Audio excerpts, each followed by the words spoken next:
So who is this guy that came in from Colorado? I'm Toby Houchens. I'm the founder and CEO of Travel Recon. And we are an unconventional solution to travel risk management and personal safety. So I'll get into what makes it unconventional. Typically, people don't like to talk about risk management too much. It tends to be kind of a downer. Nobody wants to really address some of those issues. But I promise that I'll include some good news with the bad news. So there will be some, reality involved with this. But I promise to cover some of the promising innovations and the positive side to this real problem. And some of the previous presentations have highlighted the need to actually have a problem to solve. This is definitely a problem here facing the world. And if you don't have a problem to solve, it's really, innovation becomes less important. Technology has brought us all together. Technology has, in ways, reduced risk. It's created more risk that we don't know about, that's still emerging. Technology has kind of removed borders. And when you're looking at risk, you're really looking at something that's amorphous. It's now highly mobile, it's dynamic, it changes constantly. There's no, face, there's no, you can't do a Google search and find, the next attack or the next crime or the next disruption to your business or to your travel. It's just not easy to find. And with that, you just keep in mind throughout this presentation that the threats that are out there today, and the crimes and the disruptions and the things that are impacting travel, impacting business, they are very amorphous, they're dynamic, they change, and they require solutions that are able to meet those challenges. And to put it in terms of business, there's terms now emerging like corporate manslaughter. Has anybody heard of that? There's the total cost of risk. There's security anxiety. These are things that are real with what's happening. I'm going to go into some of the case studies here.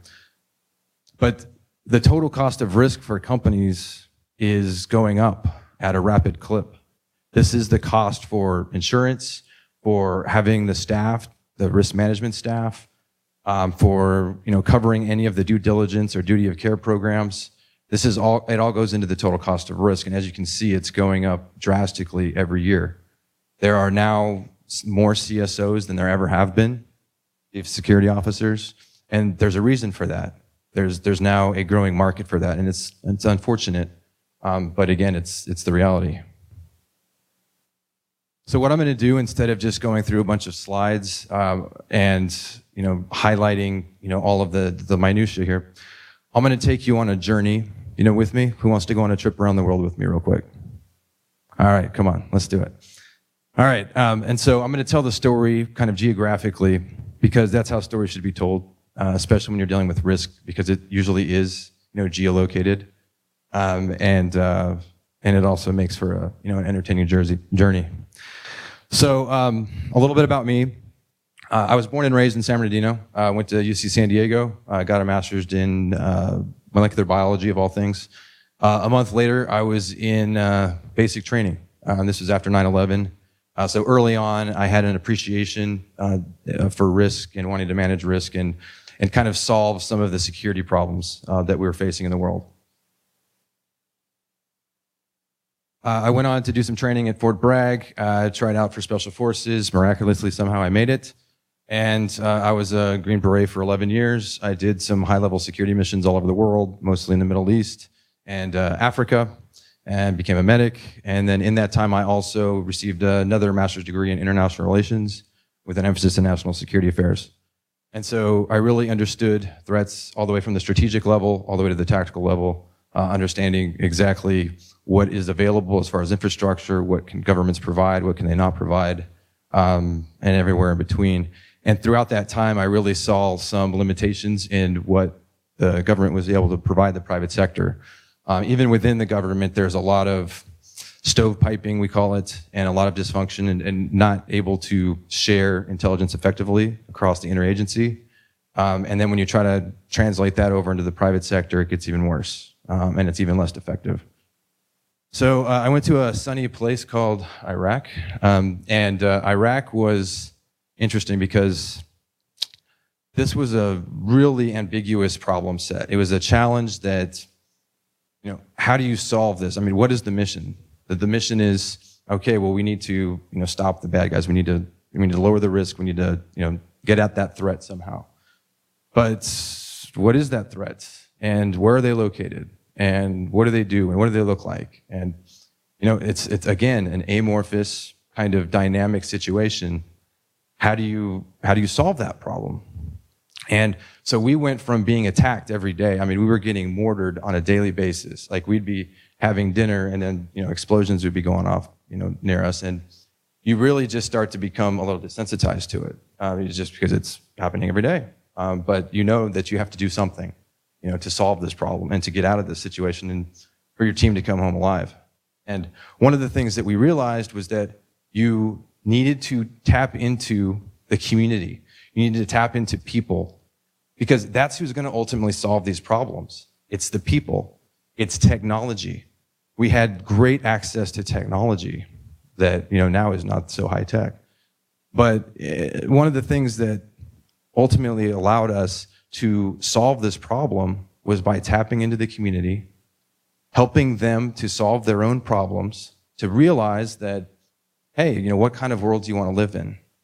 And within 3 months of doing that, by applying these technologies, by applying the community, and helping the community to solve this, our SIGACs, which is a military term for significant activities, went down to almost zero. And there's a 3-year period in Iraq that's kind of, not in the history books anywhere, just people forgot about it. But there really wasn't a lot of, danger, relatively speaking. And a lot of the technologies that we use there, now are available in the private sector. Like these, we called them TTL, tracking, tagging, location devices. We thought they were all, high speed and super secret. And now there's companies out there right now that are leveraging this for the travel industry to help people keep people safer with personal risk management apps and whatnot. It's some of the technologies that we used can be brought to bear for the private sector. Senegal, another personal story, another motivation for why I created Travel Recon. My mom and my grandmother were traveling through Africa, went to the State Department website, pretty much told them not to go, which is what the State Department does, right? They tell you not to go. But if you're a business traveler, or you want to go anyway, or you want to explore the world and you want to be connected with the world, that doesn't help you. So, and it certainly didn't help her, because her original transportation plans fell through. She ended up, her and my grandmother got kidnapped by a taxi driver. They were able to escape, so it had a happy ending. But they were held for 2 days. Could have been a lot worse. And if you know my mom, you know why she was able to escape. They probably pushed her out. But she could have, and she's probably going to hear this. That's great. But what was really compelling to me was that this was completely preventable. There was no reason that this had to happen. Absolutely none. Anybody that's there that's local knows that you don't go to that part of the airport at that time, and you certainly don't take that type of a taxi. It's simple. It's proactive information. It's intelligence. You have to have that to avoid these things.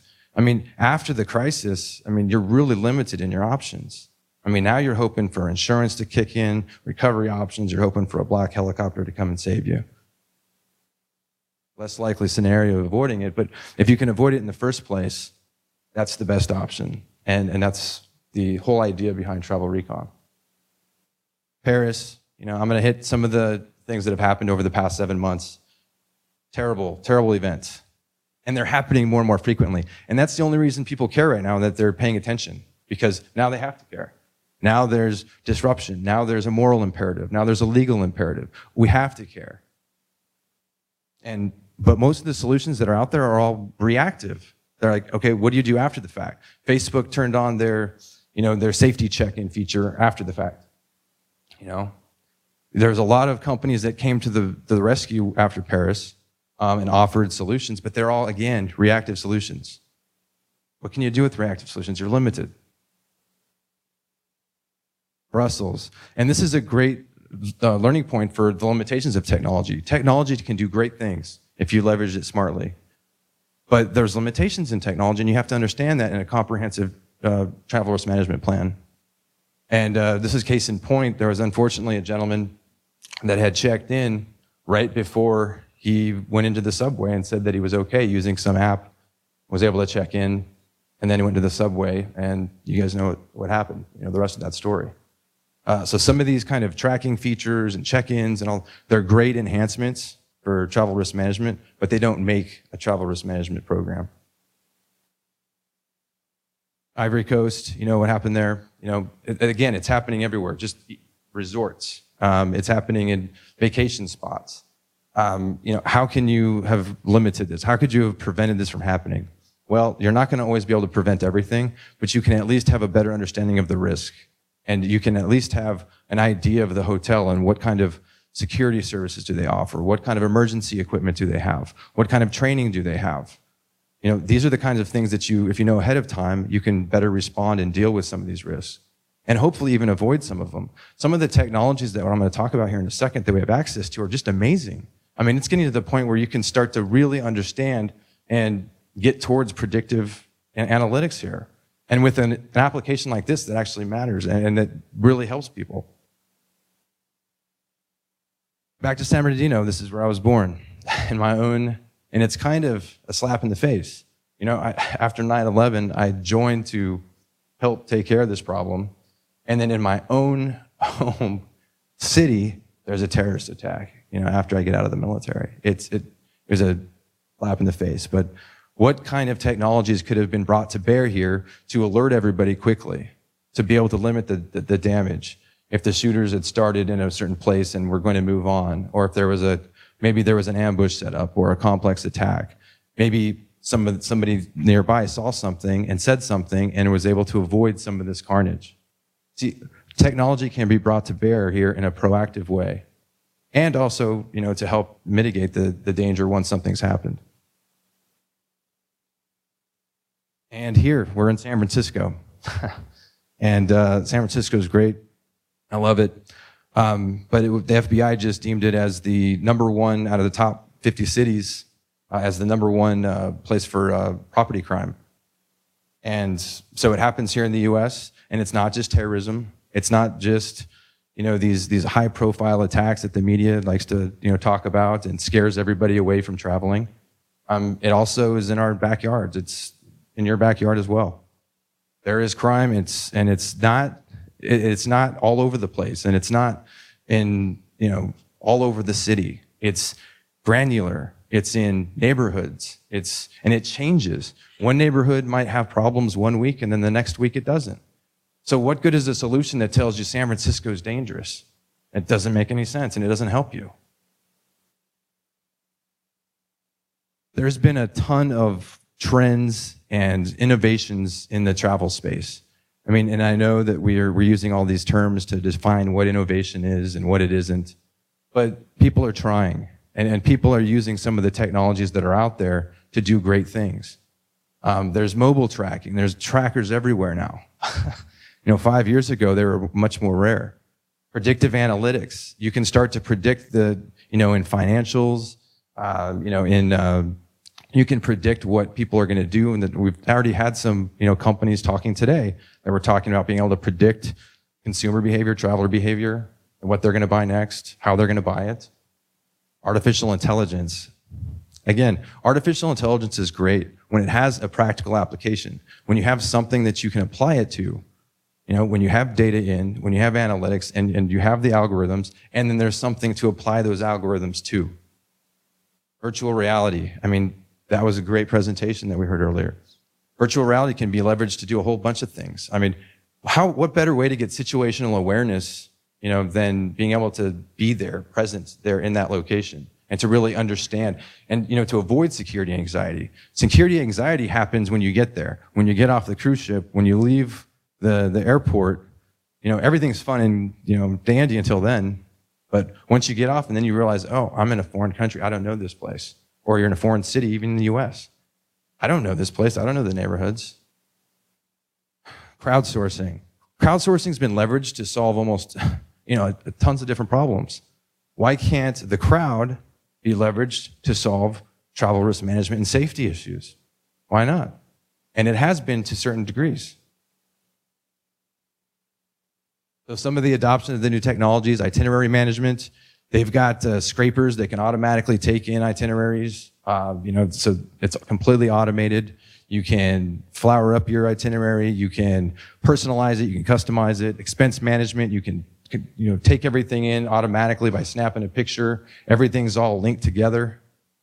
Planning and booking, there's a new app that just came out last week that allows you to speak into the mobile phone, and it totally does, and it's mobile only, and it totally does your whole itinerary for you, does all your booking.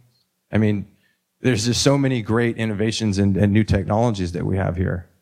Customer experience, the safety and security, even that's starting to become something that people are looking at. And there are a few solutions, technology solutions that address safety and security. However, it's not enough.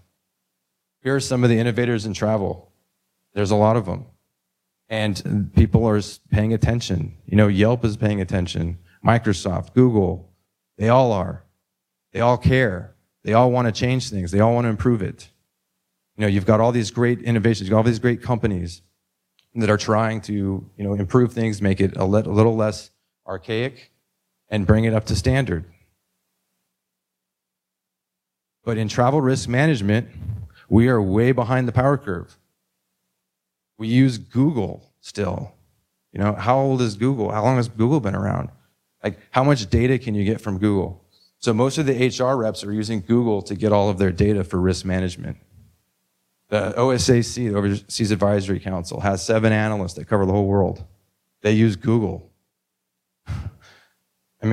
All of the industry standard right now is stale. It's not actionable. It doesn't help you make decisions. It's curated. It's old. It's scary. And it's not helpful. And all of the paradigm that exists today in the travel risk management industry is focused on post-crisis. Like I said earlier, when you have the least opportunity to do anything about your situation. Why focus on the post-crisis when you can prevent those things from happening in the first place? And why can't we? We have technology capabilities now. We have data technologies. We have us working together. We have the crowd. We can all help each other. And so that's what unconventional travel risk management is. It's tapping into the power of us, the power of people, enabling us to help each other out, to keep each other up to date on what's happening, to help us avoid some of these situations that our brothers and sisters and family and friends and colleagues run into. Let's make it relevant. Let's make it actionable. Let's not scare people. Let's empower them. Let's give them, an understanding of the dynamic nature of risk so that they can deal with it. Let's make it geo-relevant. Let's not make it country level. Threats stopped being country level a long time ago. Why are our solutions still country level? So travel recon harnesses the power of technology. And so when you're talking about big data, you're talking about AI, natural language processing. We use that. We use the crowd. We have Go Recon, which is our free crowdsourced app, safety and security app. It's free. Go use it. We've got government sources. We've got deep web, dark web. We've got social media analytics, exploitation. We're all taking this in, all these data sources, the iceberg, everything underneath the web that you don't see. Even if you had the time to go research for weeks on a destination before your trip, who wants to? And even if you had that time, you're not going to be able to find all that information. And that's what data technology can do for us. And all the analysis and all of our, former vets, all of our former government professionals that are in the intelligence world, we have them there that are not only, working with that data and understand the data, understand risk management, but they're creating actionable tools that are relevant and delivered in a way that you can actually use. Mobile, specific, relevant. You're not going to be in Canada and be receiving alerts from Cancun. I mean, it affects user compliance. It affects the user experience. People start shutting off, and it becomes less effective. So we have 3 main products, and I'm just going to go over these very quickly. Our Go Recon is our free, crowdsourced safety and security app. It's the ways of safety and security. So you can, in real time, report any issues that you face, any disruptions, any problems, and you can see that on a map, on an easy-to-use interface. You can sort through different data categories over different periods of time. You can do your own hotspot analysis based on crowdsourced data. And it's also got check-ins, emergency buttons, and all those things that go along with that to help keep people safe. Our Travel Recon products now add intelligence. So now we've added all those other data sources I was talking about. Because just as Maxim just said in his last presentation, it's only as good as the data that you're putting in. In any effective intelligence operation, there are 3 components: data, analysis, and then the dissemination of that intelligence. If any of those 3 things is not there, you do not have an effective intelligence operation. You need data, you need good analysis to know what to do with the data, and the algorithms that you build to know what to do with the data, and then you need to deliver it in the right way. Travel Recon adds that intelligence on top of that. We also have enterprise tools that have a dashboard to empower managers, security officers, HR professionals, travel management companies to be able to see the risk that everybody in their organization or all their clients are under. I mean, to be able to see that in real time. They can communicate, they can poll, they can respond to check-ins, they can respond to any kind of queries or issues, they can manage alerts, they can customize, they can geofence areas that they feel are dangerous for their organization, and they can do all this with the dashboard. And so again, this is Go Recon. It's our free crowdsourced safety app. I highly recommend, and we've got a Generation 1 product that we just launched a week ago. You can get it right now for iPhone and Android. In 2 weeks, we're going to have a better user experience version that's going to be released. And I welcome you all. It's free. Check it out and see how you can use it for your organization, personally, even here in San Francisco, and for, to help us all contribute to this problem that we're facing, in the world today. It's gamified. We're creating an experience with it, so it's going to be fun. So people are going to want to use it. There's ranks, there's rewards, there's a lot of things that you could get from this. And so we're trying to make it fun and exciting, because risk management is not an exciting topic, but we can make it a little bit better. We can make it a better experience. So here's a few screenshots for those of you that haven't downloaded it yet. I don't see anybody downloading it. So this is what it looks like. It's very easy to use. We've got tutorials and videos that make it very, it's color coded based on the severity of the alerts. You can, view the nature of the alerts. You can issue your own alert and report things. There's a lot of information. There's, geocoded information that shows the date and timestamp of when this happened. You can sort on the map by the different categories of information over different periods of time.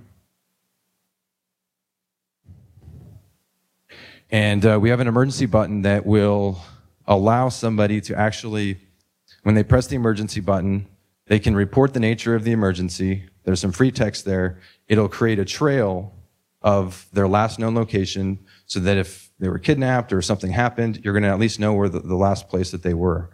We're also going to be building out an audio capture and video capture capability, so that this is going to automatically send all of this to your loved ones.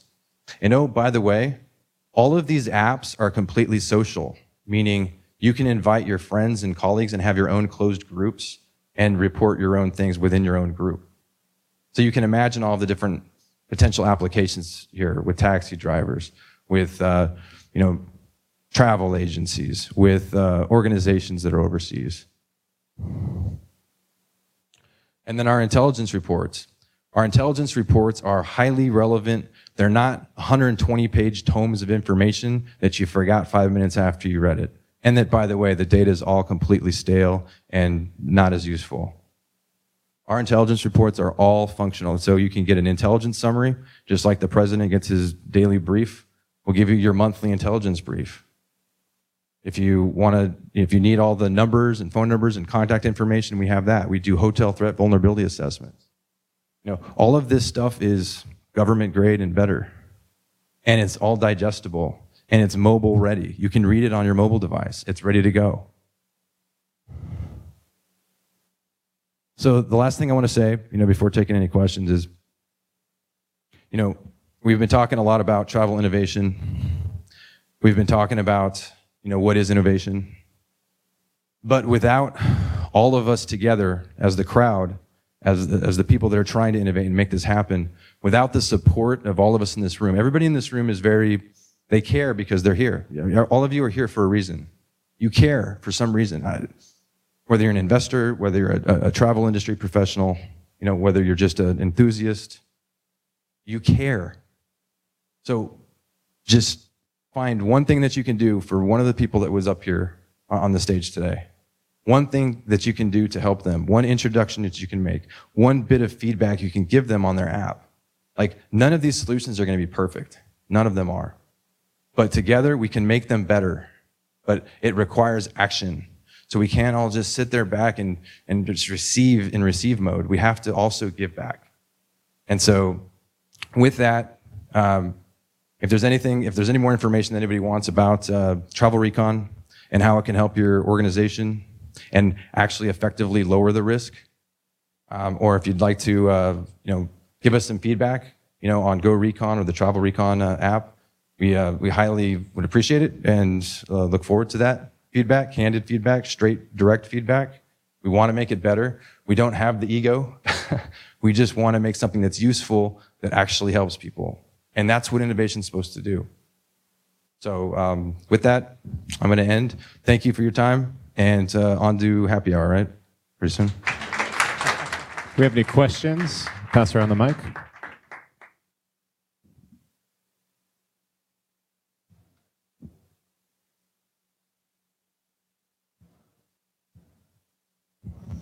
Hello.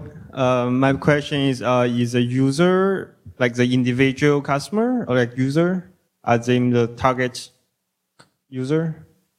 Who's the target market? Yeah. Okay.